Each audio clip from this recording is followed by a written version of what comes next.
हमारे इस channel Mithila junction को लाल button दबाकर सब्सक्राइब करें व घंटी के निशान का बटन दबाएं ताकि सभी नए वीडियो आप तक तुरंत पहुंचे बिल्कुल मुफ्त।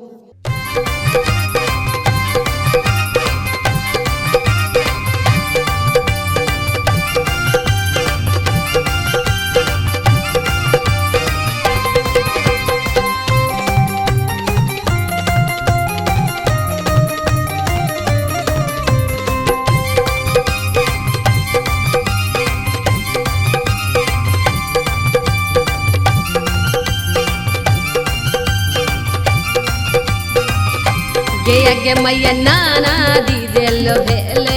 काट बेंग संगेना गे मैया नाना दीदेलो भेले काट बेंग संगेना गे ढेबसा बेंग संगेना गे भुटबा बेंग संगेना गे मैया नाना दीदेलो भेले काट मैया नाना दिया काट बेंग संगना।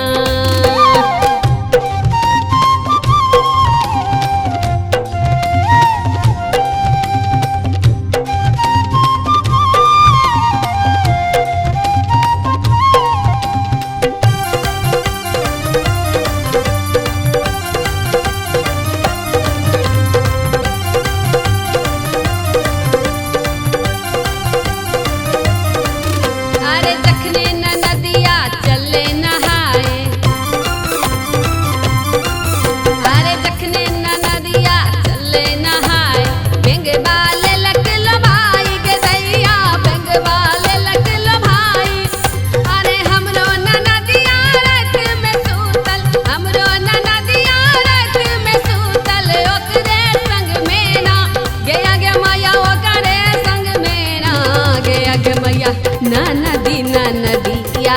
काट बेंग संगेना गे मैया नाना दिलेलो भेले काट बेंग संगेना।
गे मैया नाना दीदेलो भेले भुटबा बेंग संगना।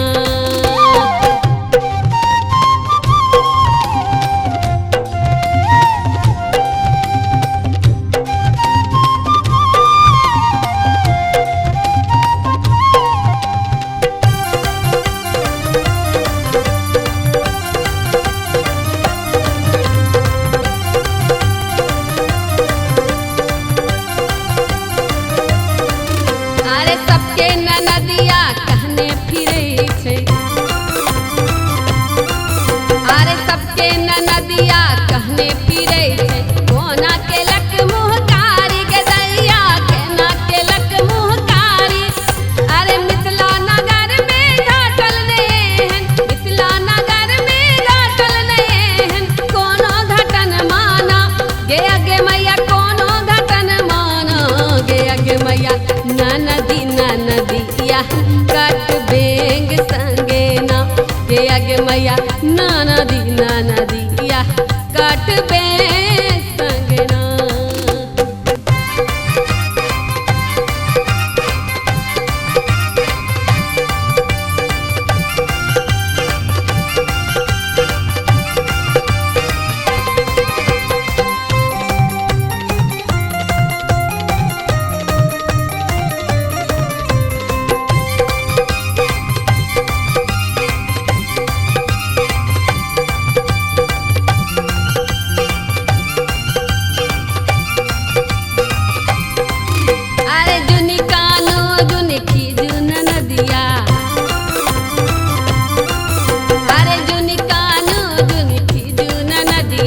बेले जुलुम बार भारी के दैया बेले जुलुम बार भारी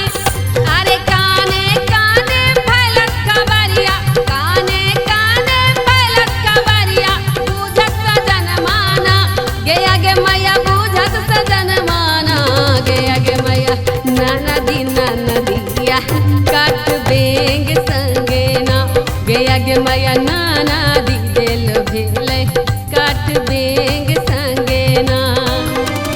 बेंग संगे ना गे ढेबसा बेंग संगे ना बेंग संगे ना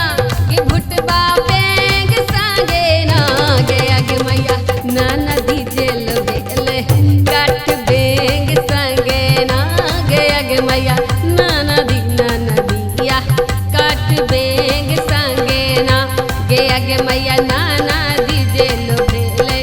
काट बेंग संगे ना गया गे मैया नाना